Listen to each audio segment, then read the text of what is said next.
Hi. ഇന്ന് പറയാൻ പോകുന്നത് വേറൊന്നുമല്ല. പൂജപ്പുരയിലാണെന്ന് തോന്നുന്നു. പൂജപ്പുരയിലാണ്. യൂട്യൂബിൽ കണ്ടൊരു വീഡിയോ ആണ്. കലിയുഗ അവതാരം ഭാരതി അമ്മ എന്ന് പറഞ്ഞിട്ടൊരു ലേഡി. അവരെടുത്ത് ഭഗവാൻ കൃഷ്ണൻ, ഭഗവാൻ മഹാവിഷ്ണു ചെന്ന് പറഞ്ഞു അത്രേ, ഈ കലിയുഗം സ്റ്റാർട്ട് ചെയ്ത സമയത്ത് ഇപ്പോൾ 5000 വർഷമായി. നിങ്ങൾക്ക് യൂട്യൂബിൽ ചെന്നാൽ കാണാൻ പറ്റും.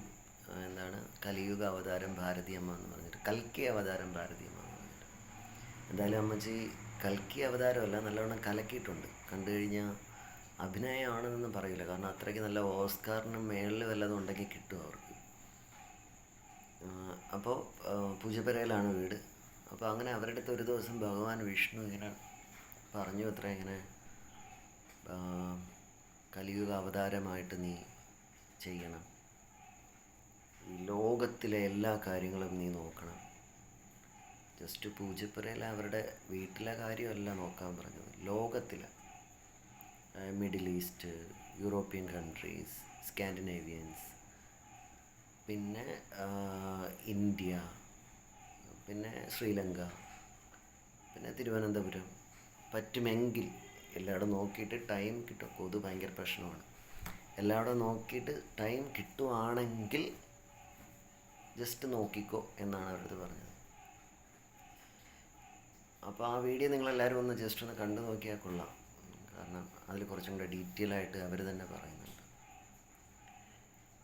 ഇതൊക്കെ കണ്ടുകൊണ്ടിരിക്കാൻ വേണ്ടിയിട്ടും ഞാൻ ജസ്റ്റ് ഒന്ന് കണ്ടതാണ്. അവരുടെ ഇതൊന്ന് ആദ്യത്തെ ഒരു വീഡിയോ കണ്ടപ്പോഴേ എനിക്ക് മനസ്സിലായി ഇവർ നല്ല ആളാണെന്നുള്ള കാര്യം മനസ്സിലായി. അതുകൊണ്ട് പറഞ്ഞു എന്നേ ഉള്ളൂ. പിന്നെന്താണ്, ഈ എന്താ പറയാമെന്ന് മറന്നുപോയി. മറ്റേ മാസ്റ്റർ ബ്രെയിൻ എന്ന് പറഞ്ഞിട്ടൊക്കെ ഒരു വീഡിയോ ഷൂട്ട് ചെയ്യുന്നവർ കുറച്ച് ആൾക്കാരൊക്കെ പോയി അത് ഷൂട്ട് ചെയ്തു. പിന്നെ ഇപ്പോൾ എന്തായാലും അമ്മച്ചി നല്ല സൂപ്പറായിട്ട് തന്നെ ചെയ്തിട്ടുണ്ട്. അതായത് ഒരു സ്റ്റാറ്റിക് ക്യാമറയൊക്കെ വെച്ച് ഭയങ്കരമായിട്ടങ്ങ് എക്സ്പ്ലോർ ചെയ്യാൻ തന്നെ തീരുമാനിച്ചു. ഒരു കാര്യം, ഒരുപാട് പേര് വന്നിരുന്ന് കരയണുണ്ട്, എൻ്റെ മോളുടെ കല്യാണമൊന്നും നടന്നില്ല, അതുകൊണ്ട് ഇവരെടുത്ത് വന്ന് പ്രാർത്ഥിച്ചതിന് ശേഷമാണ് എൻ്റെ മോളുടെ കല്യാണം നടന്നതെന്നൊക്കെ പറഞ്ഞിട്ട് അങ്ങനെ കുറേ എണ്ണം. ക്യാൻസർ ബാധിച്ച ഒരുപാട് പേരുണ്ടായിരുന്നു. ക്യാൻസറിന് അവർ മരുന്ന് കൊടുത്തു അത്രേ. അങ്ങനെ അവരത് ചെയ്തു. അങ്ങനെ ക്യാൻസറൊക്കെ മുഴുവനും പൂർണ്ണമായിട്ടും മാറി. ഒരു ദിവസം പാലിയേറ്റീവ് ക്യാൻസർ പേഷ്യൻസിനെയൊക്കെ അവരടുത്ത് കൊണ്ടുപോയി കഴിഞ്ഞാൽ ചിലപ്പോൾ മാറുമായിരിക്കും. ജസ്റ്റ് ഒന്ന് നോക്കുന്നതിന് തെറ്റില്ലല്ലോ. ഇപ്പോൾ മരുന്നും മന്ത്രം എന്നൊക്കെ പറയുമ്പോൾ.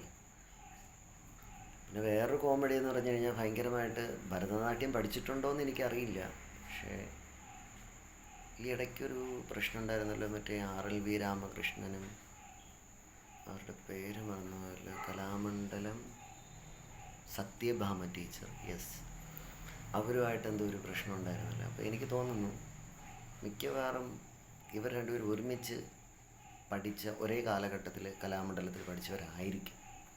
ജസ്റ്റ് അവരുടെ ആ ഡാൻസ് സ്റ്റെപ്പൊക്കെ കണ്ടു നോക്കിയാൽ മതി. ശോഭന തോറ്റുപോകും. നമ്മൾ മറ്റേ മണിച്ചിത്രത്താഴില്ലേ, തോം തോം തോം എന്നൊക്കെ പറഞ്ഞിട്ട് തോറ്റുപോകും. ജസ്റ്റ് എല്ലാവരും ഒന്ന് കാണണേ പ്ലീസ്. അത് കണ്ട് വേണമെങ്കിൽ നിർവൃതി അടയാം, ഇല്ലെങ്കിൽ റിജക്റ്റ് ചെയ്യാം, അല്ലെങ്കിൽ നെഗ്ലക്റ്റും ചെയ്യാം. അതൊക്കെ നിങ്ങളുടെ ഇഷ്ടം, ഏത് വേണമെങ്കിലും ചെയ്യാം.